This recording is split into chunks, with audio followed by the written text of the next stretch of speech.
Hello दोस्तों, कैसे आप सभी लोग। परिवर्तन ऑनलाइन स्टडी पॉइंट में आप सभी का एक बार और स्वागत है। आज हम 11वीं क्लास के जो राजनीति विज्ञान की पाठ्य पुस्तक है संविधान क्यों और कैसे का पार्ट 1 कर रहे हैं। तो उसी से समझ हम आज देखेंगे कि संविधान हमें क्यों, संविधान के प्रमुख कार्य क्या है, आवश्यकता है क्या हमें संविधान की, उसी से संबंधित रिलेटेड हम जो आज करेंगे। तो पहला जैसे हम देख रहे हैं दोस्तों कि संविधान का पहला काम यह है कि वह बुनियादी नियमों का एक ऐसा समूह उपलब्ध कराए जिससे समाज के सदस्यों में एक न्यूनतम समन्वय और विश्वास बना रहे। जहाँ तो संविधान का जो पहला उद्देश्य है तो यही है कि वह कैसे बुनियादी नियमों का एक नियम, बिना नियम कानून के ना तो देश चल सकता है, ना कोई किसी प्रकार की शासन व्यवस्था को चलाया जा सकता है।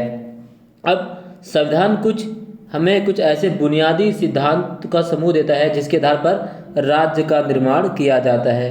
ठीक है दोस्तों, अगर हम बात करें तो बुनियादी क्या होती है, तो सबसे पहले हमें यह तय करना पड़ेगा कि जिन नियमों के आधार पर समाज का शासन होता है उन्हें बनाएगा कौन।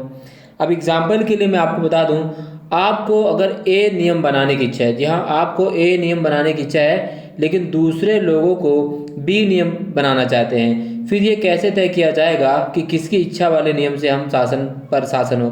तो यही संविधान है। संविधान ए और बी दोनों को मिलाकर एक ऐसे संविधान का नियम बनाता है जिससे समाज में रहने वाले सभी लोग शासित हो और जिन नियमों के अंतर्गत आप सभी को रखना चाहते हैं और वे आपको सर्वश्रेष्ठ लग सकते हैं, लेकिन दूसरों लोगों को लगता है कि उनके द्वारा सुझाए गए नियम सर्वश्रेष्ठ हैं और इस विवाद को सुलझाने के लिए ही हमारा संविधान आता है। तो संविधान इसी प्रश्न का उत्तर देता है कि वह समाज में शक्ति के जो मूल वितरण को ना स्पष्ट करता है और संविधान यह तय करता है कि कानून कौन बनाएगा। कानून कौन बनाएगा, इस प्रश्न का उत्तर सैद्धांतिक रूप से कई प्रकार से दिया जा सकता है। तो अगर हम राजतंत्र की बात करें, प्रजातंत्र की बात करें, तो हर प्रकार के तंत्रों में अलग अलग प्रकार नियम बनाए जाते हैं। तो संविधान का सबसे पहला काम ये है कि बुनियादी नियमों का ऐसा समूह बनाता है जिससे समाज के सदस्यों में एक न्यूनतम समन्वय और विश्वास बना रहता है। चलिए अगला पॉइंट, संविधान का दूसरा काम यह है स्पष्ट करना है कि समाज में निर्णय लेने की शक्ति किसके पास होगी। संविधान यह भी तय करता है कि सरकार कैसे निर्मित होगी। जी हाँ, तो संविधान का जो दूसरा सबसे महत्वपूर्ण कार्य यही है जो कि संविधान का दूसरा काम यह है कि स्पष्ट करना है कि समाज में निर्णय लेने की शक्ति किसके पास होगी और संविधान यह भी तय करता है कि सरकार कैसे निर्मित होगी।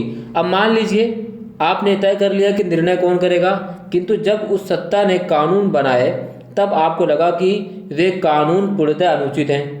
एग्जाम्पल के लिए उसने आपको अपने धर्म का पालन करने से रोक दिया, उसने यह निर्णय लिया कि किसी खास किस्म के रंग वाले वस्त्र नहीं पहने जा सकते, या आप कुछ विशेष गीत गाने को स्वतंत्र नहीं हैं, या किसी विशेष समूह धर्म जाति के लोगों को सदैव दूसरों की सेवा करनी पड़ेगी और उन्हें किसी प्रकार की संपत्ति रखने का अधिकार भी नहीं होगा। तो इस प्रकार से तो हो जाता है।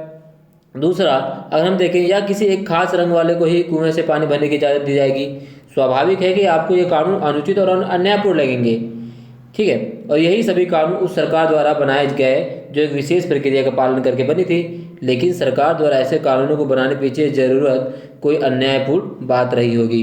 तो ध्यान रखना दोस्तों, तो संविधान का दूसरा काम ये स्पष्ट करना है कि समाज में निर्णय लेने की शक्ति किसके पास होगी और संविधान ये भी तय करता है कि सरकार कैसे निर्मित होगी। तो संविधान का जो सबसे बड़ा काम है कि वह स्पष्ट करता है कि निर्णय लेने की शक्ति किसके पास होगी। जैसे हमारा देश लोकतांत्रिक देश है तो हमारा संविधान ये तय करता है कि जो जनता का प्रतिनिधि होगा, यानी हमारे प्रधानमंत्री हमारे पूरी जनता का प्रतिनिधित्व करते हैं, तो प्रधानमंत्री ही सभी जनता के नियमों कानूनों को बनाते हैं और संसद में द्वारा इसको बनाया जाता है। अब तीसरा क्या काम है, तो संविधान का तीसरा काम है कि वह सरकार द्वारा अपने नागरिकों पर लागू किए जाने वाले कानूनों की कोई सीमा तय करे। ये सीमाएं इस रूप में मौलिक होती हैं कि सरकार कभी उनका उल्लंघन नहीं कर सकती। एग्जाम्पल के लिए दोस्तों, हमारे पास कुछ अधिकार हैं, कुछ मौलिक अधिकार हैं और उन मौलिक अधिकारों का जो वर्णन हमारे संविधान में किया गया है। अब सरकार चाह कर भी हमारे मौलिक अधिकारों को उल्लंघन नहीं कर सकती है।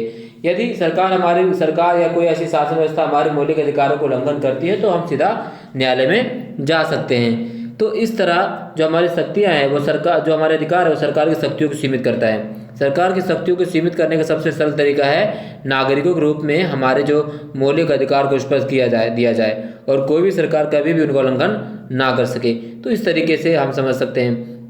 और नागरिकों को समानता कुछ मौलिक स्वतंत्रताओं का अधिकार है, जैसे हम जान सकते हैं भाषण की स्वतंत्रता, अंतरात्मा की आवाज़ पर काम करने की स्वतंत्रता, संगठन बनाने की स्वतंत्रता, और व्यवहार में इन अधिकारों को राष्ट्रीय आपातकाल में सीमित किया जाता है। ऐसा नहीं है कि जो हमारे जो अधिकार दिए गए हैं वो अनलिमिटेड हैं, उसे कभी समाप्त नहीं किया जा सकता, उसे ख़त्म नहीं किया जा सकता।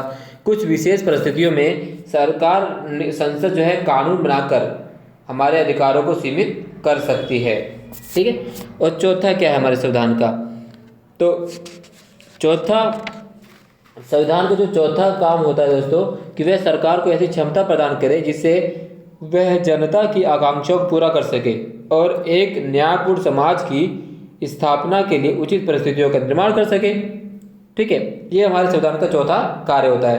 अब किस प्रकार की नीतियाँ बनाएगी, किस प्रकार की आकांक्षाओं को सरकार द्वारा बनाया जाएगा, इसका सभी आपको पता ही होगा। जैसे इसका अर्थ है कि संविधान के माध्यम से ही समाज की एक सामूहिक इकाई के रूप में पहचान होती है और इस सामूहिक पहचान को बनाने के लिए हमें इस संबंध में कुछ बुनियादी नियमों पर सहमत होना पड़ता है कि हम पर शासन कैसे होगा और शासितों में कौन कौन से लोग होंगे। संविधान बनने के लिए या बनने के पहले हमारी अन्य प्रकार की पहचान या सीमिताएँ होती हैं, लेकिन कुछ बुनियादी और सिद्धांतों पर सहमत होकर हम अपनी मूलभूत राजनीतिक पहचान बनाते हैं। तो इस प्रकार से हमारा संविधान सरकार को क्षमता प्रदान करता है कि वो जनता की आकांक्षाओं को पूरी कर सके। हमारी आकांक्षा क्या है? अच्छे स्वास्थ्य सुविधा प्रदान करना, स्कूल कॉलेज की स्थापना करना, अच्छी फैसिलिटी उपलब्ध कराना, सभी को शिक्षा प्रदान करना, कानून व्यवस्था अच्छा हो, है ना, सभी को रोजगार प्रदान हो। ये हमारी सारी आकांक्षाएं हैं और इन सारे आकांक्षाओं को पूरी करने की शक्ति किसके पास है? सरकार के पास। और सरकार को शक्ति कहाँ से प्राप्त होती है? संविधान के द्वारा प्राप्त होती है। और संविधान किससे मिलकर बना था? सरकार के, जनता के लोगों द्वारा मिलकर बना है। तो सरकार अल्टीमेट रूप से जनता के लिए ही, जनता के अधिकारों की पूर्ति के लिए काम करती है। एक प्रकार से हम कहें तो सरकार जनता की सर्वे सर्वा है और जनता जो है वो सरकार से ऊपर है। अगर हम भारतीय संविधान या लोकतांत्रिक देश की बात करें तो यहाँ पर जो सबसे बड़ी शक्ति होती है वो जनता के हाथ में होती है। जनता चाहे तो हर साल किसी को 5 साल बाद चुनाव के दौरान किसी को भी हरा सकती है और किसी को भी गद्दी पर बिठा सकती है। तो इसमें संबंधित कुछ और पॉइंट मैं आपको बता दूं दोस्तों। जैसे एग्जांपल हम बात करेंगे कि संविधान को प्रचलन में लाने का तरीका कैसे हुआ। जैसे हमने आपको इससे पहले बताया था कि 9 दिसंबर 1946 को, ठीक है, हमारे संविधान की पहली बैठक हुई और 26 नवंबर 1949 को हमारा जो संविधान बनकर तैयार हुआ और 26 जनवरी 1950 को लागू कर दिया गया। तो इस प्रकार हमारे संविधान की पहचान बनाई गई, संविधान बनाया गया और पूरे देश में लागू किया गया। संविधान में कि कुछ मौलिक प्रावधान दिए गए, है ना, संस्थाओं को संतुलन रूपरेखा दी गई और इसी तरह एक सही मायने में भारतीय संविधान बनकर तैयार हुआ। हालांकि भारत के अलावा अन्य बहुत से देशों को संविधान बनाने में बहुत विवाद का सामना करना पड़ा। एग्जाम्पल के लिए अगर हम नेपाल की बात करें दोस्तों, तो नेपाल 1948 के बाद से नेपाल में 5 संविधान बनाए जा चुके, 1948, 1951, 1959, 1962 और 1990 में। और उसके बाद 2014 में भी ये दोबारा बनाया जाने की संभावना बनी, लेकिन अभी बना नहीं पाया। तो यहाँ उठक पुठक रहती है बार बार। लेकिन भारतीय लोकतांत्रिक देश एक ऐसा देश है जो लगातार 72-73 सालों से अपने संवैधानिक रूपरेखाओं से लगातार चलता रहा है।